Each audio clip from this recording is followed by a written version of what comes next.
एक housing society के अंदर जो पार्किंग स्लॉट होते हैं वो दरअसल सोसाइटी को बिलोंग करते हैं, ना कि इंडिविजुअल मेंबर को। जी हाँ, आप भी सोच रहे होंगे कि ऐसा कैसे हो सकता है। ये बात मैं नहीं, ये बात कह रही है महाराष्ट्र की कोऑपरेटिव अपीलेट कोर्ट, जिसने हाल ही में यानी कुछ ही दिन पहले ऐसा ही एक ऑर्डर दिया जब उसके सामने ऐसा एक मामला पहुंचा था। क्या हुआ यहाँ पर और क्यों ऐसा कहा, बताऊंगा मैं आपको सब कुछ इस वीडियो में, तो बने रहिए हमारे साथ वीडियो के अंत तक। नमस्कार, मैं हूं वरुण सिंह और आप देख रहे हैं स्क्वायर फीट इंडिया।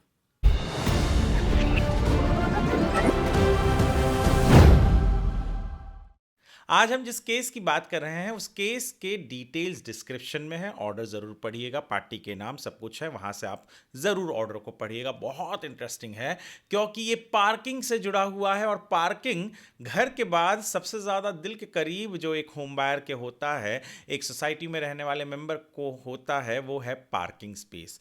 गाड़ियाँ बहुत हैं, पार्किंग कम है, तो पार्किंग को लेकर बहुत सारे केसेस आते हैं। दरअसल एक ऐसा ही केस पहुंचा महाराष्ट्र के कोऑपरेटिव अपीलेट कोर्ट में, जहां पर एक मेंबर जो थे उन्होंने कहा कि हमने 2007 में जो पहले वो उस घर के मालिक थे उनसे एक घर लिया, उन्हें एक पार्किंग अलॉटेड थी, हमने वहां पर गाड़ी अपनी पार्क करनी शुरू कर दी।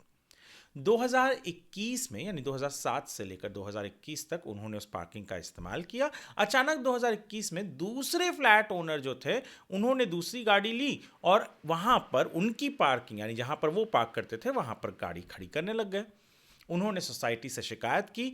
2023 में कोऑपरेटिव कोर्ट में केस फाइल की, अपील तो बाद में किया पर पहले केस फाइल किया कोऑपरेटिव कोर्ट में, और जो इंटरिम रिलीफ मांगी थी उसे उस कोर्ट ने नकार दिया। अब ये मामला अपील में पहुंचा, अपील में अभी 2000 और ये जो नकारा वो फैसला कोऑपरेटिव कोर्ट ने इंटरिम रिलीफ जो नकारा था वो जनवरी 2026 में आया।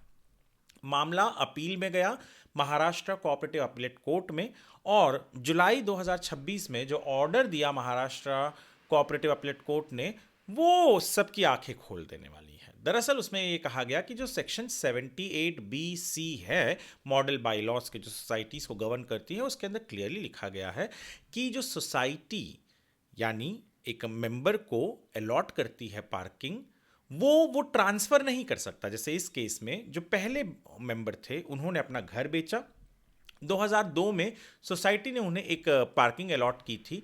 जब उन्होंने 2007 में अपना घर बेचा तो जो नए ओनर्स आए उन्होंने ये मान्य कर लिया कि जो पार्किंग उनके पास थी वो पार्किंग भी उनकी हो गई, पर ऐसा नहीं होता। 78B(c) क्लियरली कहता है कि जो सोसाइटी है, मैनेजिंग कमेटी जो है वो डिसाइड करती है कि कौन सी पार्किंग किसको मिलेगी, और उन्होंने जो अलॉटमेंट किया था पहले मेंबर को, उनके पास कोई अधिकार नहीं था कि वो उस पार्किंग के अलॉटमेंट को ट्रांसफर करें।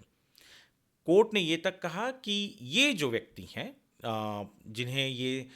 जिन्होंने घर खरीदा था, जो अपील में गए थे, जिन्होंने केस किया था, उन्हें अगर पार्किंग चाहिए ही था तो वो मैनेजिंग कमेटी के पास जो प्रोसीजर है उसके जरिए प्रॉपर एक एप्लीकेशन करे और मैनेजिंग कमेटी फिर उन्हें वो पार्किंग देनी है या नहीं देनी है वो डिसाइड करेगी, डिपेंडिंग ऑन जो भी सिचुएशन होगा, प्रोसीजर जो है उसके हिसाब से।